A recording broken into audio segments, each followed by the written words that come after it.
आता अधिक मास चालू आहे आणि त्यामुळेच मग आता म्हणलं चला सगळ्या देवांना मठात वगैरे आपण धोंडे करावं आणि धोंडेचं म्हणजे आता देवांना नैवेद्य दाखव म्हणूनच मग धोंडे केले होते. आता सगळीकडेच 30 आणि 3 म्हणजे 33 धोंड्यांची पद्धत आहे. तसंच मग आमच्याकडे पण आहे.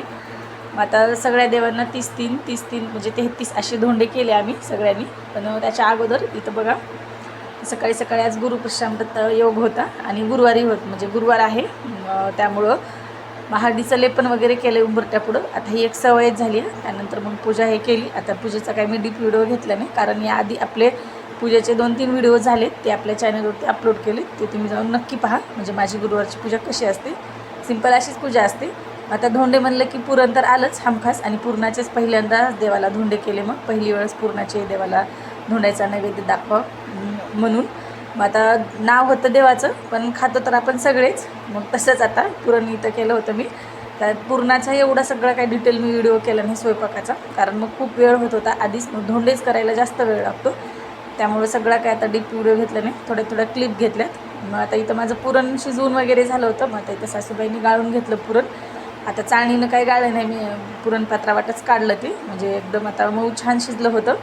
त्यानंतर मग इथं मी आमटी करायला घेतली. आता स्पेशली मला तर कटाची आमटी खूप आवडते म्हणजे पुरणपोळीपेक्षाही जास्त कटाची आमटी आणि भात. मग आता हे एवढं असलं तरी माझं जेवण भरपूर होतं म्हणजे फुल जेवण होतं. स्पेशली मला खूप आवडते कटाची आमटी. आता थोडासा या आमटीचा मी डीपमध्ये व्हिडिओ आता घेतला होता तर चला म्हणलं तुमच्याबरोबरही शेअर करावा.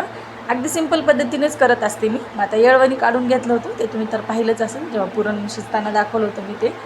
आणि मग कांदा आणि खोबर जे आहे ते मी शेगडीवरती आता दाखवले तसं भाजून घेते. कांदा अगदी शेगडीवरच भाजून घेते. जर लाईट नसेल तरच मग मात्र काळ्या जो आपला तवा असतो भाकरींचा त्याच्यावरतीच मला तो भाजून घ्यावं लागतं तेल टाकून. मग असं भाजून घेऊन त्याला मिक्सरवर बारीक करत असते मी.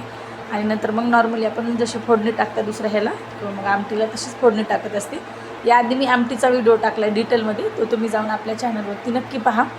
त्यानंतर मग हा सगळा मसाला मस्त तळल्या गेला तेलामध्ये, छान तेल सुटेपर्यंत सगळं भाजून घेतलं मी. सगळे आता मसाले ॲड केले जे बेसिक मसाले येतेच. आणि खास एक मसाला म्हणजे यामध्ये काळा मसाला जो असतो घरगुती मसाला तो मी घालत असते यामध्ये. त्यामुळं टेस्ट खूप छान येते आणि त्याचं मी घरीच आम्ही वाटण करून ठेवत असता. मासा आमटी किंवा मग कोणतीही रस्साभाजी जर असेल त्याला मी स्पेशली वापरत असते ते मसाला. त्यानंतर मग जे येळवणी आपण काढून घेतलं होतं आमटीसाठी आणि याच्याशिवाय तर आमटी म्हणजे चांगली लागतच नाही. आता ही तर स्पेशलच आहे या आमटीसाठी. मग ते यामध्ये टाकलं आणि जेवढी लागेल तेवढी मी आता यामध्ये दुसरं काही पाणी ॲड केलं, वरतून मीठ वगैरे घातलं आणि मग आता माझी इकडं आमटी तयार झाली होती.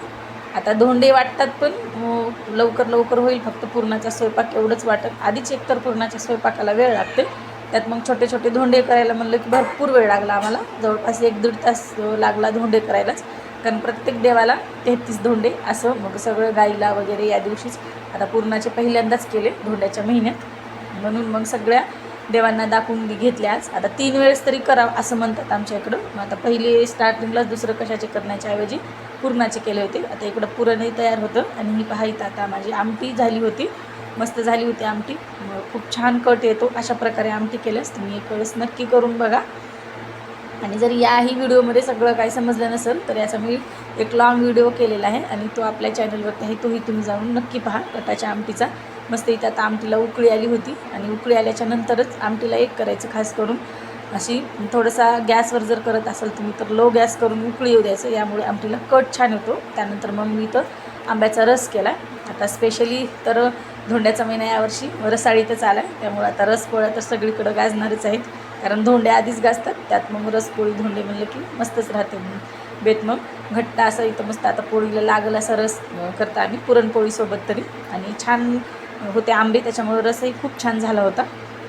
मग यामध्ये साखर वगैरे घातली. आता आमच्याकडं पुरण काही साखरेचं गुळाचं राहत नाही, साखर घालूनच करतात. सगळ्यांना तेच आवडतं, स्पेशली आहोंना गुळाचं पुरण आवडत नाही त्यामुळे साखर घालूनच मी पुरण करत असते. मग असे मोठे धोंडे घरी खाण्यासाठी आणि देवाला तर उकडूनच धोंडे दाखवतात. आता लेकरांना तर उकडलेलेच आवडले, देवाला केलेले होते असे छोटे धोंडे.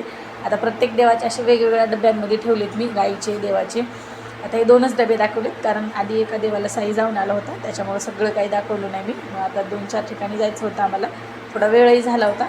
मग स्वामींना वगैरे नैवेद्य दाखवून घेतला मी. आता धोंडे सगळ्यात देवाला ठेवले होते, मग स्वामींनाही ठेवले आणि मग आता गाईंना ते खाऊ घालण्यासाठी आम्हाला जायचं होतं आणि त्यानंतर मठातही जायचं होतं. मग आता जायला बराच वेळ झाला, त्यामुळं रात्रीचे आता दिवे वगैरे इथे लावून घेतलेत मी. आणि जर कोणी गुरुपुष्यामृताच्या योग जो असतो त्या दिवशी तरी जर कोणी हळदीचं लेपन आधी करत नसेल तर कमीत कमी त्या दिवशी तरी करत जा. खूप चांगलं असते खरंच, त्याच्यामुळं खूप आपल्याला एक सकारात्मकता आपल्या घरामध्ये राहते आणि खूप प्रसन्न वाटते.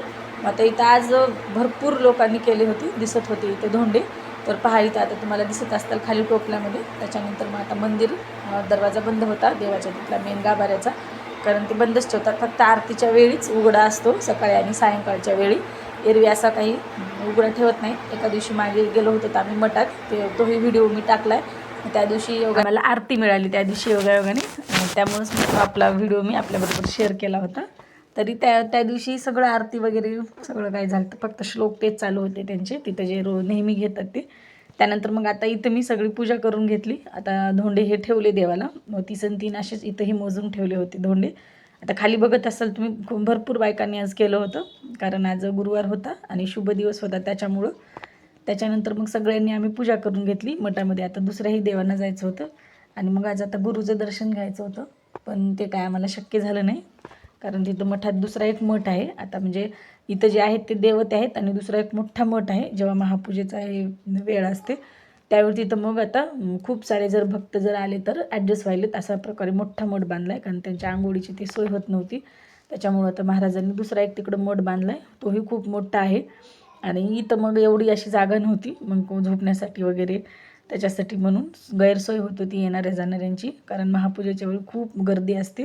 जवळपास 10,000च्या जवळ म्हणजे भाविक येत असतात. आता सगळेच काही मुक्कामी थांबत नाहीत, पण जे काही थांबणारे असतात रात्रभर मुक्कामी, मग त्यांची गैरसोय होत असल्यामुळे महाराजांनी त्यांच्या सोयीसाठी म्हणून सुंदर असा एक तिकडे एक मठ बांधला आहे. जर कधी जाणं झालं तर, शक्य झालं तर मी तिथलेही व्हिडिओ नक्कीच घेईल. मग त्यानंतर इथं आता देवाचं असं थोडंसं त्या दरवाजाच्या जे खिडकी आहे तिथून म्हणजे त्या होत्या त्या तिथून घेतले मी आता देवाचे व्हिडिओज. त्यानंतर मग घरी आलात. आता हे जेवणाचं ताट आहे, आता नाव झालं देवाचं.